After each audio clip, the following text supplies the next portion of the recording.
السلام علیکم ویورز، میں ہوں شاکر سولنگی۔ ویورز، اسلام آباد ہائی کورٹ میں عمران خان سے ملاقاتوں کا کیس ایک معزز جج جسٹس سردار اعجاز اسحاق خان سے لے کر لارجر بینچ کو بھیجنے کے خلاف جو ہے یہ معاملہ ہے، اور ڈپٹی رجسٹرار اسلام آباد ہائی کورٹ جو ہے ان کے خلاف توہین عدالت کا از خود تو نوٹس جو ہوتا ہے اس کی سماعت شروع ہو گئی ہے۔ آج جو دن گزر گیا، پہلی سماعت ہوئی، جسٹس سردار اعجاز اسحاق خان نے سماعت کی، پی ٹی آئی کے وکلاء بھی شریک ہوئے۔ سماعت میں کیا ہوا، ایڈوکیٹ جنرل بھی شریک ہوئے، اور معزز جج کے جو کل کی سماعت تھی، کل بہت زیادہ برہمی کا اظہار کیا تھا۔ میں نے پچھلے ویلاگ میں بتایا تھا کہ معزز جج نے کہا تھا کہ کیس میری عدالت سے واپس لینے سے تو بہتر تھا کہ آپ میری عدالت کے بنیادوں میں بارود بھر کر جو ہے اڑا دیتے عدالت کو۔ یہ تک انہوں نے ریمارکس دیے تھے۔ آج ڈپٹی رجسٹرار کے خلاف جو توہین عدالت کی سماعت ہوئی ہے اس کا میں حال حوال آپ کے ساتھ شیئر کر دیتا ہوں۔ ڈپٹی رجسٹرار کے خلاف از خود توہین عدالت نوٹس کیس کی سماعت کے دوران اسلام آباد ہائی کورٹ کے جسٹس سردار اعجاز اسحاق خان نے ریمارکس میں کہا ہے کہ جج کی مرضی کے بغیر کسی دوسری بینچ میں کیس ٹرانسفر کرنے کی قانون میں کوئی گنجائش نہیں ہے۔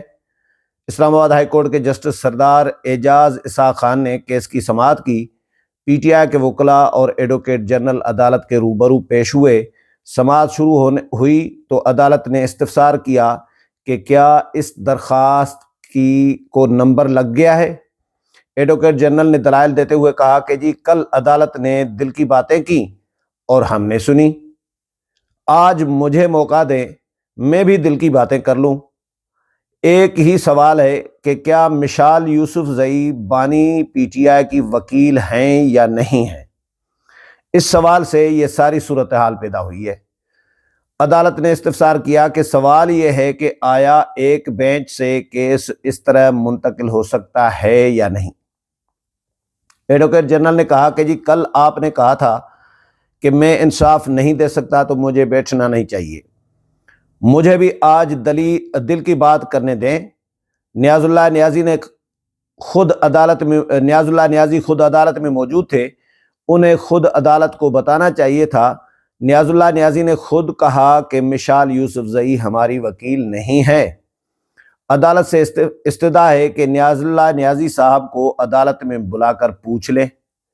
جسٹس سردار اعجاز اسحاق خان نے ریمارکس دیے کہ یہ بات اتنی سادہ ہی ہے تو کمیشن کو اس لیے تو بھیجا تھا، بانی پی ٹی آئی نے کہہ دینا تھا کہ وہ میری وکیل نہیں ہے۔ مشال گئیں لیکن آپ نے ملنے نہیں دیا، آپ روک کر یہاں تک لے آئے کہ لا کلرک کو 1.5 گھنٹہ بٹھائے رکھا۔ 3 سیکنڈ کی بات تھی، آپ نے لا کلرک کو 3 گھنٹے بٹھائے رکھا۔ عدالت نے ریمارکس دیے کہ ایک وکیل کہتا ہے کہ میں وکیل ہوں، عدالت اس کی بات رد نہیں کر سکتی۔ جب دوسری طرف سے آتا ہے کہ وکیل نہیں تو پھر عدالت ملزم سے پوچھے گی، آپ مجھے بتائیں بطور جج میں کیا کرتا؟ میں کسی وجہ سے توہین عدالت چلا رہا ہوں تاکہ ہم سیکھیں۔ ایڈوکیٹ جنرل نے کہا کہ اس کیس میں 37 کیسز زیر التوا ہیں، جس پر عدالت نے ریمارکس دیے کہ 10,000 کیس بھی ہوں، اس متعلقہ عدالت کو ہی کیس منتقلی یا لارجر بینچ کی استدعا کی جاتی ہے۔ ایڈوکیٹ جنرل نے کہا کہ لارجر بینچ کی درخواست ہماری نہیں، سپریڈنٹ اڈیالہ جیل کی تھی، جس پر عدالت نے بینچ تبدیلی سے متعلق شک پڑھنے کی ہدایت کی۔ جسٹس سردار اعجاز اسحاق خان نے استفسار کیا کہ کیا تمام فریقین کو نوٹس کر کے سنا گیا تھا؟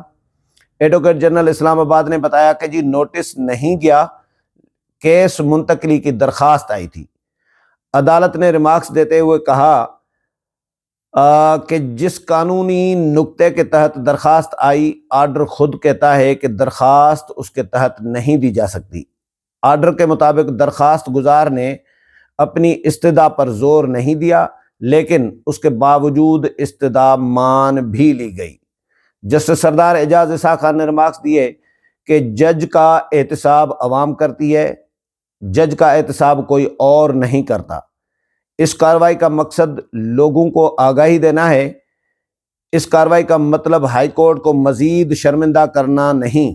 میں ہمیشہ کہتا ہوں کہ جج کا احتساب پبلک کرتی ہے، کہیں اور نہیں ہوتا۔ عدالت نے ریمارکس میں کہا کہ جی توہین عدالت وہی جج سنتا ہے جس کے آرڈر کی خلاف ورزی ہوئی ہے۔ میں اپنے یا اپنے کولیگز کے لیے کوئی ناخوشگوار بات نہیں چھوڑنا چاہتا۔ کیا آپ اس عدالت کے سامنے لگی توہین عدالت درخواست پر دلائل دیں گے؟ کیا وہ بینچ توہین عدالت کیس سنے گا جس نے آرڈر ہی نہیں کیا، جس کی حکم عدولی ہوئی؟ مشال یوسفزئی نے کہا کہ جی میری توہین عدالت کیس میں 6 سے 7 سماعتیں ہوئیں، ہر سماعت پر مختلف موقف لیا گیا۔ بانی پی ٹی آئی کے وکلاء میرے ساتھ کھڑے ہیں۔ ان وکلاء کو بانی پی ٹی آئی نے ہدایت کی ہے کہ وہ میرے کیس میں پیش ہوں۔ جسٹس سردار اعجاز اسحاق خان نے ریمارکس دیے کہ میرے لیے سب سے اہم عدالت کی توقیر ہے۔ اس پر مشال یوسفزئی نے بتایا کہ جی اسی عدالت کے باہر مجھے کہا گیا تھا کہ آپ توہین عدالت کیس واپس لیں۔ یہ بھی کہا گیا کہ کیس میں کچھ نہیں ہوگا، آپ دیوار سے سر مار رہی ہیں۔ عدالت نے ریمارکس دیے کہ آج صرف کیس منتقلی کا معاملہ عدالت کے سامنے ہے۔ مجھے اس ایشو پر ایک فائنل ججمنٹ لکھنی ہے۔ میں لکھوں گا کہ اس طرح کیس ٹرانسفر کرنے کی قانون میں کوئی گنجائش نہیں ہے۔ اگر یہ کام ہائی کورٹ جج نے نہ کیا ہوتا تو یہ کرمنل توہین عدالت ہوتی۔ آپ سب کو بلانے کا مقصد ہے کہ ہماری معاونت کریں۔ میں ریسرچ کرنے کے لیے نہیں بیٹھ سکتا۔ عدالت نے ایڈوکیٹ جنرل سے مکالمہ کرتے ہوئے کہا کہ جی ہم آپ کو مشکل پوزیشن میں نہیں رکھنا چاہتے۔ ایڈوکیٹ جنرل صاحب، آپ نے عدالتی سوالات پر عدالت کو مطمئن کرنا ہے۔ سابق ایڈوکیٹ جنرل ہیں جہانگیر جدون، وہ روسٹرم پر آئے اور انہوں نے کہا کہ جی میں کچھ عرض کرنا چاہتا ہوں۔ میرا بنیادی سوال یہ ہے کہ advocate general office deputy registrar کو ڈیفینڈ کر سکتا ہے؟ یہ سوال اٹھایا۔ ایڈوکیٹ جنرل کا آفس کیا ڈپٹی رجسٹرار کو ڈیفینڈ کر سکتا ہے؟ ایڈوکیٹ جنرل وفاق کا نمائندہ ہوتا ہے، وہ ڈپٹی رجسٹرار کی نمائندگی نہیں کر سکتا۔ یہ بڑا نقطہ اٹھایا انہوں نے۔ پراسیکیوٹر جنرل آفس ہی ڈپٹی رجسٹرار کی نمائندگی کر سکتی ہے۔ ایڈوکیٹ جنرل ایاز شوکت نے کہا کہ جی جہانگیر جدون صاحب کا شکریہ، انہوں نے مجھے اس معاملے سے نکالنے میں مدد کی، مجھے اس معاملے سے نکال ہی دے تو بہتر ہوگا۔ عدالت نے استفسار کیا کہ جی سوال تو یہ بھی ہے کہ ان کیسز میں ریاست کہاں کھڑی ہے؟ سوال یہ ہے کہ لارجر بینچ کی تشکیل قانونی ہے یا نہیں؟ لارجر بینچ کی عدالتی کارروائی قانونی ہے یا نہیں؟ آج لارجر بینچ میں سماعت ہوگی تو دیکھیں کہ کیا وہ قانونی کارروائی ہے، دیکھیں گے کہ کیا وہ قانونی کارروائی ہے یا نہیں ہے۔ شعیب شاہین ایڈوکیٹ نے لارجر بینچ کی تشکیل سے متعلق آرڈر پر توجہ دلاتے ہوئے کہا کہ آرڈر میں لکھا ہے کہ آفس اعتراضات کو دور کر دیا گیا ہے، جس پر عدالت نے کہا کہ جی اچھا ایسا لکھا ہے، لیکن اعتراضات دور کرنے کی وجہ کوئی نہیں بتائی گئی۔ جسٹس سردار اعجاز اسحاق خان نے ریمارکس دیے کہ جی یہ کارروائی سکھانے کے لیے ہے اور عوام بھی اس کیس پر نظر رکھے۔ یہ کیس ایک سیاسی جماعت کے لیڈر سے متعلق نہیں بلکہ اصول طے کرنے کا ہے۔ عدالت نے ہدایت کی کہ ڈپٹی رجسٹرار آئندہ سماعت پر ہائی کورٹ رولز لے کر آئیں، جس کے مطابق چیف جسٹس اعتراض دور کیے بغیر درخواست پر آرڈر کر سکتا ہے۔ وہ رولز بھی لائیں جو چیف جسٹس عدالت سے زیر سماعت کیس کو واپس لے سکتے ہیں۔ جسٹس سردار اعجاز اسحاق خان نے ریمارکس میں کہا کہ جی ایڈوکیٹ جنرل صاحب، آپ نے لارجر بینچ کے سامنے ایک واضح موقف اپنایا ہے یہ نہیں ہو سکتا کہ آپ اس عدالت میں واپس آ کر ایک متصادم موقف اپنائیں۔ اس کے بعد عدالت نے یہ جو کیس کی سماعت ہے، توہین عدالت کیس کی سماعت، یہ عید کے بعد تک ملتوی کر دی ہے۔ گزشتہ روز جو سماعت ہوئی تھی ویورز، اس میں معزز جج جو ہیں جسٹس سردار اعجاز اسحاق خان، وہ بہت زیادہ برہم لگ رہے تھے، لیکن آج کی سماعت میں توہین عدالت کی سماعت تھی، اس میں کچھ وہ کل کے بنسبت وہ کچھ نرم آج نظر آئے ہیں۔ اگلے پروگرام میں پھر ملاقات ہوگی، تب تک اجازت چاہتا ہوں، اللہ حافظ۔